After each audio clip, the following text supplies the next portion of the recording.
All right, ladies and gentlemen, I'm your host, Chris Crenshaw, and we are live from the 704 once again for episode 244 of the 815 Exchange. And listen, all right, I'm fresh out the car, fresh into the seat, all right, off of Dreamville. So, of course, we talk about that in entertainment. So, apologies, all right, this may be a very cooked episode. My voice may go out, all right, because it's gone out multiple times in the past 2 days.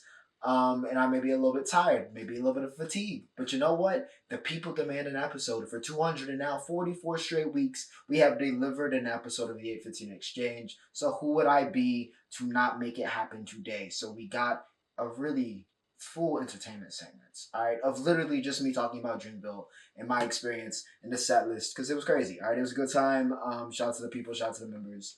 College basketball, we gonna talk about it. All right, we gonna talk about it. I already know. This is probably why you tuned in. You was waiting on this, even though, of course, the national championship. Because some reason college sports love having national championships on Monday, which again makes no sense to me. So we'll just be previewing the men's national championship. But of course, we're talking about that game. I know you want me to talk about it. We're gonna get to it. It's gonna be the main event. All right, but nonetheless, NBA, we got some stuff to talk about, and we got plenty to talk about in the roundup as well. F1, NASCAR, Ovi hitting that goal record, and of course, Aaron Judge staying hot. So yes, full stuff, full slate as always. Remember to like, share, and subscribe if you guys are enjoying the content. And as always, all right, long form content, timestamps provided in the description. My social media links also in the description and in the outro. And like I said, let's get to it, man. All right, let's get to it. A lot of basketball today now. I'm looking at my notes, but a lot of hoops. And we're going to start off with the NBA. All right, we're going to let college basketball get the main event like it deserves. But we're going to start off with the NBA, which we don't usually do. All right, we don't usually do that here. Usually soccer, usually some college sports, or maybe if it's, combat sports going on. But the NBA kicking us off today because, ladies and gentlemen, the Houston Rockets are on fire. I think they've won, 13 of their last 14. They are scorched. They are peaking at the right time.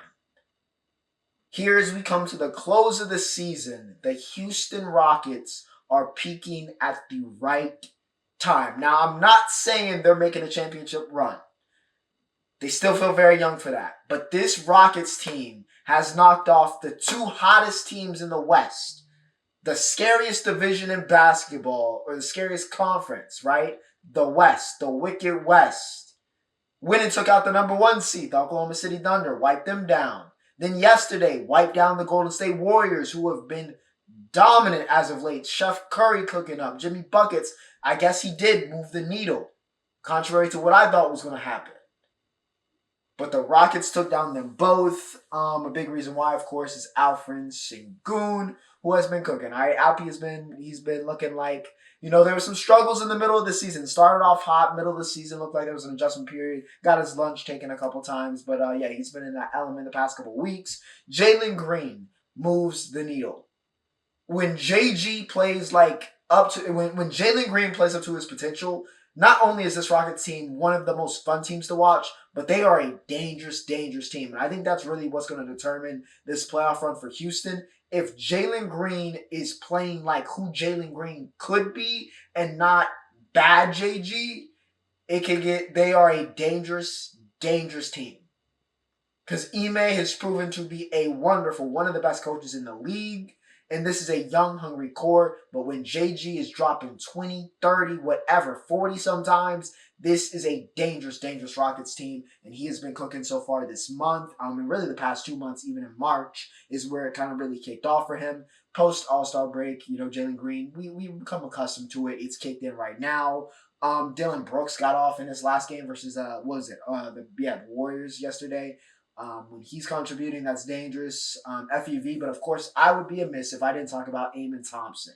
I would be amiss if I didn't talk about. We're coming up with different nicknames. That's the new thing, is trying to come up with what is Amen's nickname going to be. Because he's looking special. The defense that he played on Chef Curry in that game, holding Steph to 3 points, 1 for 18 when he was guarded, or 1 for 10 when he was guarded by Amen, bro. Just crazy. Crazy. All right, the athleticism, the passing. He is a jump shot away from being a superstar. He may become a superstar anyway. He has been a big reason why this Rockets team is taking that leap. And like I said, man, I feel like Houston is OKC 2 years ago, right? They're just another version of that, a super young core that seems to be developing. They got the right coach. They've got a bunch of draft capital. Everything is looking up for Houston, and right now they're cooking. They're peaking at the right time. Like I said, we will continue to see what's going on there. Okay, see a little bit of a slide, even though they've, wrapped up that number one seed, they're chilling basically to the playoffs, or they could be. The Lakers, who desperately needed this weekend. All right, knocking off the Pels, which, it's the Pelicans this year. But knocking off OKC yesterday was very, very important. They got it done 126-99. Luka finally back in his bag. He's been struggling the past week or so. Wasn't scoring at a super efficient rate, defensive liability. But Luka was much better. Back to, the Luka Doncic we expect, generational talent Luka. 37-6 for him against OKC. Again, that 3 versus 8 is tight right now. It is tight in the West. Really absurd how stacked the West is. All right, Cooper cannot go to a Western Conference team. I'm sorry. I know the Jazz are supposed to be that team, but I don't know. We might have to rig it just to make sure he goes to the East, because the power balance of right now the West and the East is getting out of hand. But the 3 and the 8 seed is separated by just 2 games. 2. 16 and 18 games back separate 13 or 3 to 8. Can't get much closer to that. You're either a top level seed, or you could easily fall into the play-in. So we gonna see, but the West looking like it's gonna be a mad dash to the finish. And a very, very tense one for a lot of you fans of you Western Conference teams. Wrapping up this NBA segment, we did have the Basketball Hall of Fame announcements. Billy Donovan is in, but talking about the NBA here, even though, of course, it's your Olympic achievements, your college achievements as well. Need to remind people it's the Basketball Hall of Fame, not the NBA Hall of Fame. But 2 guys that would have made it either way. Carmelo Anthony and Dwight Howard are, of course, Hall of Famers. Was this Melo's first year of eligibility? Can somebody correct me? Because I feel like he should have been first ballot if he wasn't. I didn't know. I didn't really see the headline. I saw it for Dwight. I don't know if Melo was available last year, which, he should have been a first ballot regardless because of his Olympic achievements and what he did at Syracuse, regardless of even him being a Hall of Famer as is in the NBA. But I digress. All right, and it makes me feel kind of old to see Melo, and especially Dwight, into the Hall of Fame. But, really cool stuff. From 2 all-time great players. Again, I don't know why Dwight Howard was not, a top 75 player, but all right, okay. Maybe we can retroactively in 25 years, or, less than 25 years now.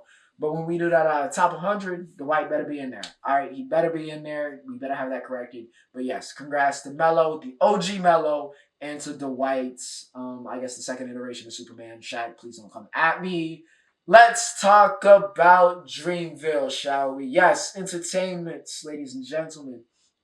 It was a movie. Unironically, it was a movie. I had a great time. I'm not a flex, but I'm becoming more of a festival veteran. I've got a rolling out, a couple breakaways in me, and now we've gotten to Dreamville. Now, let's address it, because Cole addressed it at the end. This is supposed to be the final one, which was a big reason why I was like, F it, let me get the ticket, okay, to go to this, because it's allegedly the final Dreamville, which he said basically it is, but not really, in a sense. Like, Dreamville's not going away, but it might not be called Dreamville, is kind of what he was getting at. We'll see what happens. But I don't think the city of Raleigh can really get rid of it, because it's making so much money for that city with the amount of people it brings in from, just tourist dollars, just everything. All right. So shout out to Cole for a great event. Shout out to Dreamville for a great event. Jid did what you would expect in terms of performance. He's great. I got put onto Earth Gang. I've listened to him sparingly, but they made me a fan with their set. I was actually I was really in the pits for that one. Most of the time, really sat back. Got a nice view. All right, shout out to Dorothea Dix in those hills. Got a nice view for everything else. Tim's was great yesterday. Who else? Big Glow. Big GLO in that GLE. Glow killed it. Nobody was leaving her set. Normally, because of the way it kind of alternates from side to side, some people might leak off early to try to get better, a better watch, a better view of the next artist, but not that many people were leaving Glow. So, shout out to Glow. Wheezy and the Hot Boys, it was the unction at the end, even though I was feeling like death. I'm not gonna lie. Saturday night, I was feeling like straight death. I was hungry. That Raleigh pollen was hitting me different. I didn't have no allergy pills, so I was just dying. I was dying. I was hungry. I was tired, and my allergies was going crazy. So, And then, of course, the Duke situation was going on, so that was rough. But Weezy held it down. Who else? 21 set was all right. I think I liked 21 at Rolling Loud where I went 3 years ago. I think I liked his set better then, but he still did his thing. Nothing too crazy. Boz, oh my gosh, Boz's set first thing probably might have been my favorite. That closing sequence he had was perfect. And shout out to the Hicks. They got an album coming out. Probably listen to that. Because I don't know who the female singer for the Hicks is, but she can blow. All right, Erykah Badu as well. All right, Auntie came through. She also popped up with Cole. She was the only person Cole brought out. And of course, y'all know J. Cole. I don't even gotta say it. All right, the real is back. The Ville is back. The man himself, Jermaine. Of course, he held it down and closed out the show great. Nearly lost my voice there. What else? I think I covered about everybody. Got some merch. Now y'all know the festival prices are crazy for food, but I will say best thing I probably had was that Bang Bang chicken. I don't remember the vendor, but shout out to you. And yeah, met some great people, saw some old friends, and yeah, it's a good time, man. It's a good time. Good time. Shout out to Dreamville. Again, I don't know what format it's gonna be in next time, but I'm glad I got to go to this iteration of it, this version of it. And yeah, it was real cool. No Drake. I know a lot of people are like, oh, is Drake gonna pop out? Oh yeah, the real MVPs, which y'all, if you follow me on Twitter, you saw I tweeted out. The real MVPs, all right, of the entire weekend were P&D's dancers. I need to know if y'all do birthdays. My brother's birthday is coming up, so let me know because we can hire y'all. Because I need all of y'all. I need all of y'all. Shout out to P&D. His set was fire as well. Played Nokia, which was funny, but yeah, good stuff. All right, good stuff. Dreamville, like I said, shout out to Cole, shout out to everybody. Good stuff, man. It's good stuff. College basketball. I'ma tease y'all. All right, pause. I'ma tease y'all because I'm not going straight to it. All right, I'm not going straight to it, and I don't really know because I'm not gonna lie. I'm still a little traumatized from what happened. So I'm a little bit disassociating. I was on the car back. I was thinking, how am I going to talk about this game? And I'm a little bit disassociating. So first off, we're going to go chronologically, and we're going to talk about Florida Auburn. Yeah? Let's talk about Florida Auburn instead to kick off. Let's be chronological here, okay? Do the order, the proper order. All right, Florida wins 79-73. They get the sweep. They break out the broomsticks on Auburn. Yeah, I saw this coming. I'm not gonna lie, I saw this coming. But I will say Auburn put up a good fight. I mean, they put up a good fight last time, and for really, I mean, they were leading in the second half of this game, but then Florida flipped a switch, and I have to give the credit. Not that I need to give the credit to one player, but he has been a monster. He has been the best player, even over my beloved Cooper Flag, who still balled out in the loss on Saturday. Even over him, the best player in this tournament, and down the stretch, has been Walter Clayton Jr. Has been Walter Clayton Jr. He is him. Make no ifs, ands, or buts about it. He is the one. I think his number is literally one, and it makes sense because he is the one. All right, he has been the one all year, and it ain't going away. It's not going away. Now he's got a hell of a test against Houston tonight, or whenever you're watching this, you'll know what happened. But Walt has been that guy. 34 points in this game. Again, it seems like it happens every single game where he goes on a tear making some big, insane, tough threes, some insane and one layup, which he did in this game that made me say audibly, I am in the middle of Lil Wayne's set. Birdman is, and I'm looking like Walt is going crazy while my service is going out. I'm just bugging. He's different. He is different. I don't know where his draft prospectus is, but when you play him this well, he's a first rounder to me. He's made himself some money. I know we were talking about Hug, who still played a very good game off the bench in this game for Florida, but Walt has made himself some dollars in this tournament. All right, he has been the best player. He was the best player in this game, even over Johnny Broome. So yeah, shout out to Walt. Cooked again. Elijah Martin. All right, shout out to the transfers of the world, even though, it's your era right now. Shout out to him. He had 17 in this game, was, the Robin to Walt's Batman, which was necessary. I will say, though, Alex Condon, you need to make a reappearance. But I digress. Florida gets it done here over Auburn. You actually have the good version of CBM. All right, he had 18 in this game. However, Johnny, love ya. You were phenomenal. Arguably National Player of the Year, or at least the number 2 on that list. But he was not as good as Auburn needed him to be. Credit to Florida's defense. But Johnny wasn't Johnny in this game. Let's be real. He wasn't Johnny in this game, and it ends up costing Auburn. Not to put the game on him, because Florida really won this, but I digress. Needed a better game from your superstar. Let's talk about it, bro. Let's talk about it, all right? Houston and Duke. All right, Houston wins 70-67. I had to put my phone on D&D because I couldn't do it. All right, we were up 13 points in this game, and I was feeling good. I was like, okay, we've been here before. And then I don't know what happened. I really don't. The team, the trademark of this Duke team all season has been that the lights haven't really gotten too bright for them.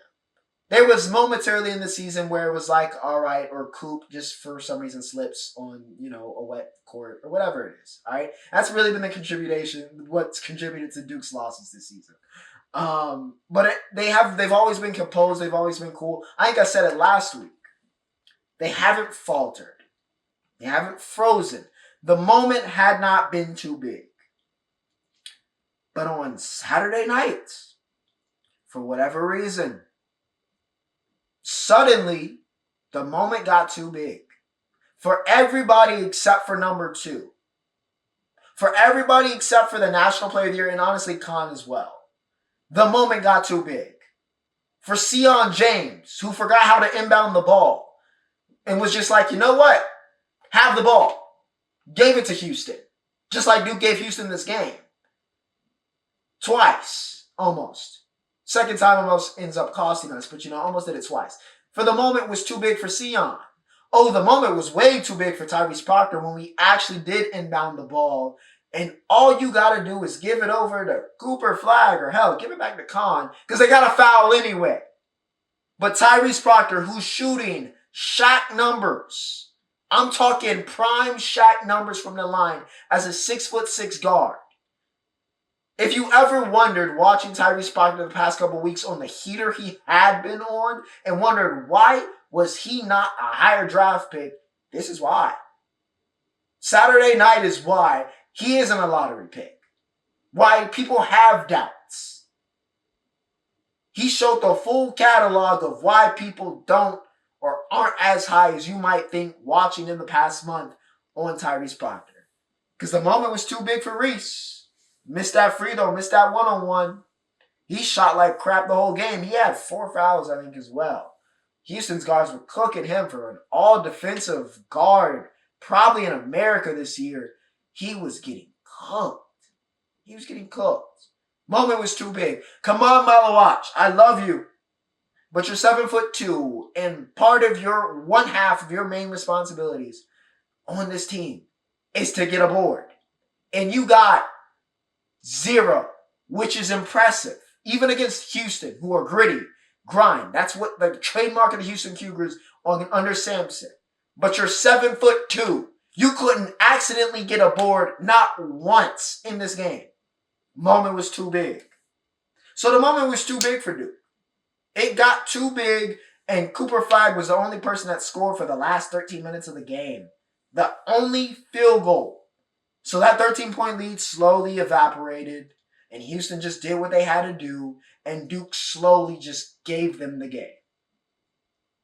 Slowly just gave them the game.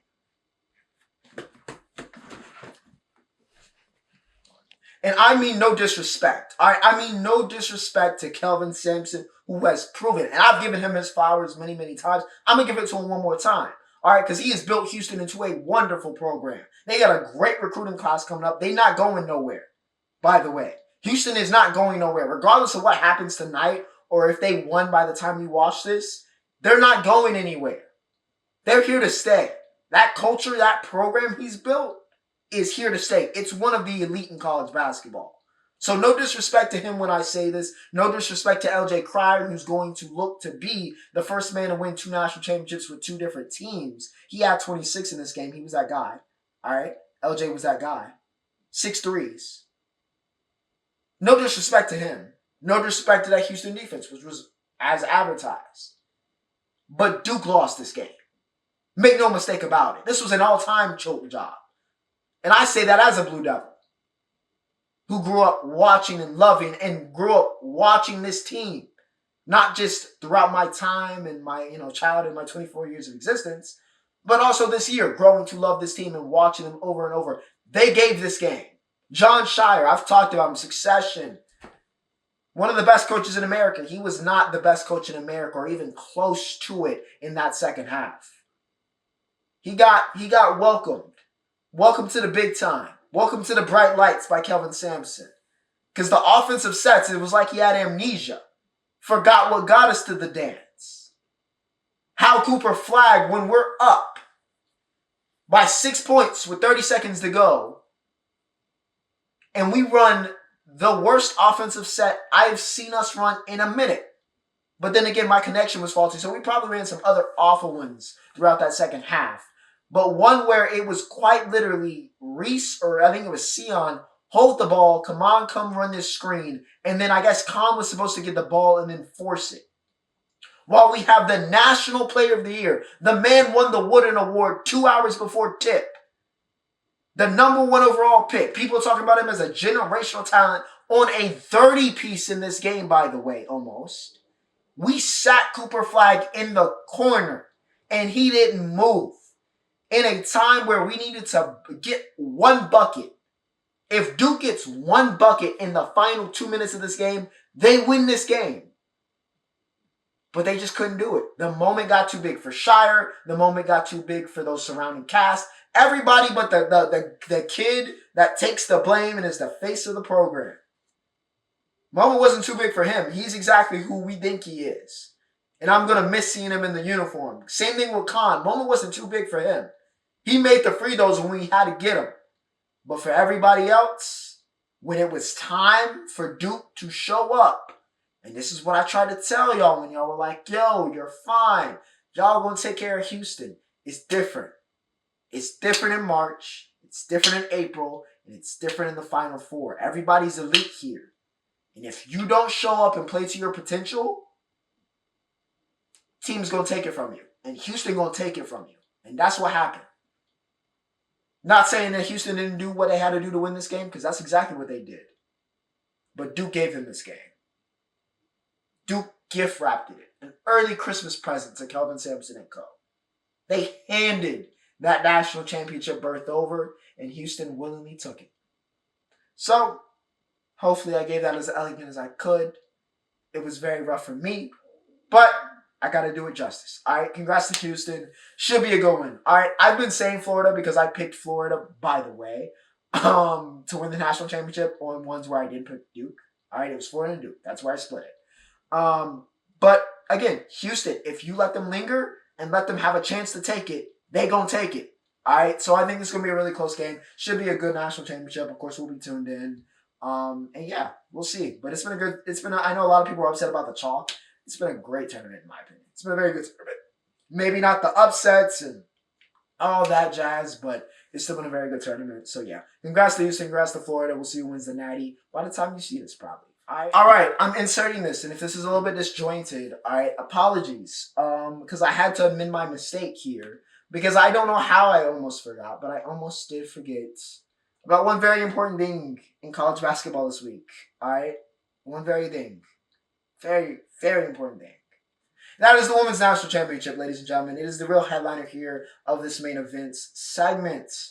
UConn versus South Carolina. And listen, guys, I told you so. I'm going to be that guy, and I'm going to say it. I told you so. I told you what was going to happen here. All right? About South Carolina. It was going to run out. Because I've said one thing, and I hope you listen, but I'll say it one more time. They don't got a star. Not even, much less a superstar. Much less a superstar. They don't even got a star on this team. Malaysia's not it. And Joyce ain't there yet. But she will be. She will be. But she ain't there yet. And UConn's got Paige. UConn's got Azzy.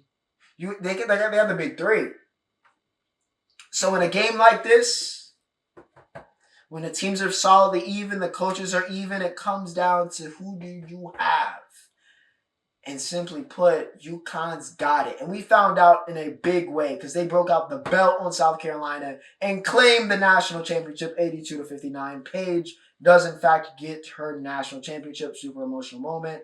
That's why she came back for her 5th year. All right. And she got it done. So congrats. She can rest easy, even though she was an all-time great. Let's be real. Jersey's getting retired regardless of whether she won this game or not. But it's a little bit sweeter seeing her win it. And I'll circle back to Paige. It was not her best game. This, by the way, this national championship, she was okay, but she was by no means the best player for UConn in this game.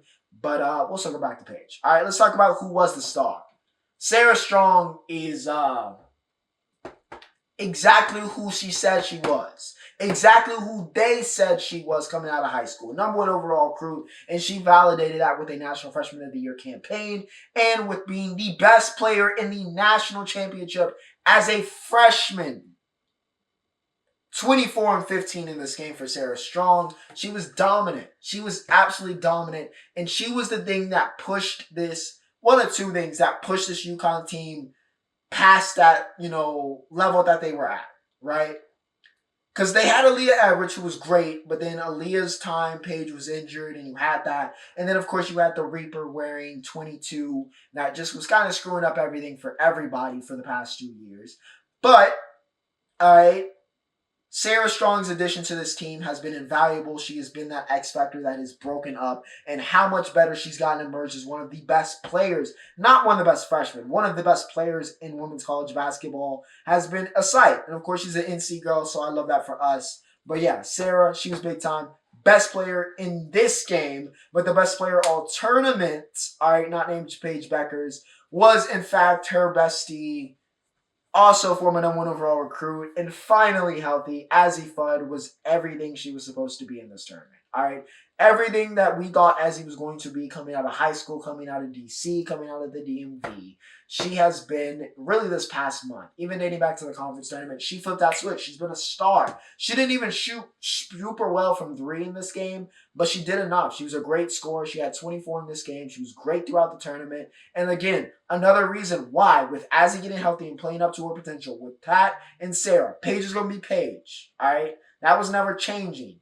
But UConn getting healthy, having Sarah come and be who Sarah Strong is, and Azzi being healthy really made this team a national championship contender and was able to get them over the hump and make them dominant in this game. Let's talk about Paige, though. All right. First off, South Carolina, Dawn looked overmatched for the first time in a very long time. They shot 34% from the field and 25%. I think Dawn realized what I've been saying, and that she just didn't have the horses. All right. She didn't have the horses. Super deep team. But they got a very deep team full of role players. You need more than role players to win a national championship. She knows that. So yeah, Dawn was cooked. South Carolina was cooked. And UConn dominated. But let's circle back to the girl of the hour. She didn't win her player of the years. Those went to Juju. But Paige definitely bookmarked one of the craziest, honestly, all-time great careers in women's college basketball history, starting off as National Player of the Year, even though you could argue the semantics of that. As a freshman, and really being the OG catalyst of what has been an all-time great recruiting class. Okay? This is a little bit of an epilogue, and it's the most fitting way, in my opinion, for this past era, which has changed the sport forever and completely lived up. We talked about this a little bit last year when Caitlin and Camila signed off, but doing it one more time here with Paige winning this natty. That class of 2020 was special. Extraordinary. Extraordinary. It is a recruiting class, a high school class that will be talked about in the history of this sport forever. Because they have completely changed it. The top 4 was Paige. #2 was Angel. I don't even have to say their last names, because you know. #3 was Cam. #4 was Caitlin. #5 was Camila. A little bit further down, I think at 8 was Haley. Also in this class was Aaliyah. Just a bunch of stars. A bunch of superstars. How many times have we been able to say that many superstars? Not just good players, But all-time great players came out of one recruiting class. And the crazy thing is, they did exactly what they said they were going to do.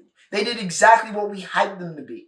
When we first started seeing those videos of Paige in Minnesota or Haley in Washington, and it was like, yo, these girls got it. Like, this could be different. And then there started being rumblings about this girl in the Midwest going off on the AAU circuit named Caitlin. But the number 2 player was this girl from the DMV named Angel, who started off in Maryland, but then she went to LSU and changed everything. But before that, in college, that first year belonged to the girl in Stanford who's related to the Currys by marriage, but she made her own name because, like I said, she's Wimby if they made it in a Barbie factory. Crazy. But then you had the girl that went to Syracuse before she went to go play for Dawn at 6'7" and worth the talent and worth the hype and doing something with that. What a class. What a class. What a class. 4 national. Well, 3, but you can count if you want to count the weight this year for Paige. 3 National Player of the Years, 4 national titles. Iconic.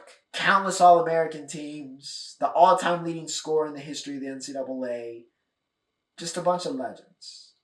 Bunch of jersey retirements. Just a bunch of legends. All right? The best recruiting class in the history of women's college basketball and women's basketball in general. Signing off. All right? Signing off officially. And it got its storybook ending with Paige finally getting the one thing that she desired more than anything. And that's bringing a title back to UConn, putting them back on top. So yeah, shout out to Paige, shout out to Caitlin, shout out to Haley, shout out to Camila, shout out to Angel, shout out to Aaliyah. Hell, shout out to Deja Kelly, who was also in that class. Shout out to everybody that was a part of that class that changed the sport forever.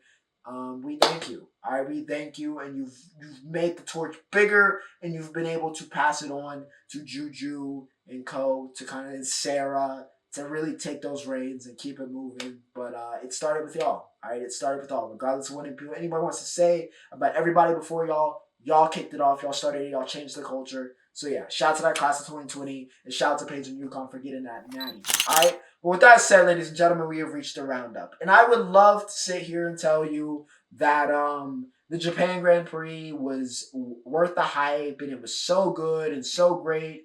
And me sitting in Cardinal eating hot dogs and drinking a cider and watching it on my phone was worth it. But no, it was boring. All right, it was a very, very boring Grand Prix. I'm not going to sugarcoat it. But Max was back on his BS. All right, in case y'all forgot, with McLaren cooking up, y'all must have forgot who Max is because Max was like, you know what? I'm Max Verstappen. Let me let my nuts hang. Y'all need to remember. All right, and that's what happened. So Max cooked up. Lando got second. Oscar. Literally, it was like Monaco.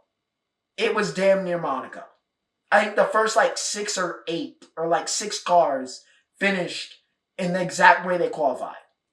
It was not a great race at all. Not going to lie to you, but we are in Bahrain next week, so we'll see. Maybe it's a little bit better. But congrats to Max. He's back on top. NASCAR. All right, Denny goes back-to-back. Won Martinsville last week. Wins Darlington this week. Doubling up with the historical Southern tracks there, yeah? Virginia is in the South. Yes. That feels weird to say, but you know what? Virginia is in the South, I guess, technically. Anyways, Denny gets it done back-to-back weeks. Even though William Byron absolutely dominated this race. He led over 200 laps. But you got to lead when it matters, and Denny did, so Denny gets the win. So, back-to-back for Mr. Hamlin, my former employer. Alexander Ovechkin. All right, let's talk about the grade 8 because he got it done. All right, number 895. It just felt like sometimes when you get close to a record, you can kind of slow down a little bit. Like we saw it with Judge when he was chasing who we're about to talk about, funny enough. The AL home run record, Maris's record a couple years ago, right? It was like, okay, which, some of that was pitchers, but also he slowed down his pace. Like he wasn't hitting as many. It was like, oh God, is he going to get it? But Ovi's just been on a rampage. This past week, he has been on a rampage. It was like, nah, I'm getting this. I'm getting my 40-goal season to extend my record. And guess what? I'm getting this goal record. He's been scoring damn near every game. And yes, he got it done yesterday, 895. And an absolute, no other way to put it, but an absolute piss missile. All right, absolute piss missile from Ovi. Classic him. Slapped it. Nothing the goalie could do to stop that one. Personally, even though he did everything he could. But Ovi gets it. He's the greatest goal scorer in the history of the NHL. Yeah, well deserved. Funny enough, did it in the same amount of time as Wayne, so you can't say he played more games or more seasons. So yeah, shout out to Ovi, shout out to the grade 8 from another grade 8. Love that. Aaron Judge is still mashing at an absolutely insane rate, which is great for the Yankees, who have been pretty good this year, surprisingly. Not what I kind of expected, but I'll take it. The Red Sox rookies, Kristen Campbell is already cooking up, so that looks terrifying. I do want to send a quick prayer to Victor Robles because that was an amazing catch, but I do not know if he has a left hand anymore. So do not go watch that video. Just take my word for it. But yes, AJ cooking up. We will see as we get, further and further in. Of course, we're at the start of this MLB season. We'll be talking about it throughout the summer. But without further ado, ladies and gentlemen, I hope you guys enjoy. Congrats to Paige and UConn, of course, on the national championship. Congrats to whoever won the national championship. Congrats to Houston and Florida for making it there. Congrats to Dreamville for a great event. And all right, ladies and gentlemen, I'm going to go edit and then rest and enjoy the rest of my day off because I took off. This is on a Monday. All right, this is on a Monday if you couldn't tell. So it's like the old times, but I'm going to enjoy the rest of my day. I will see y'all next week. But without further ado, ladies and gentlemen, Ocho signing off.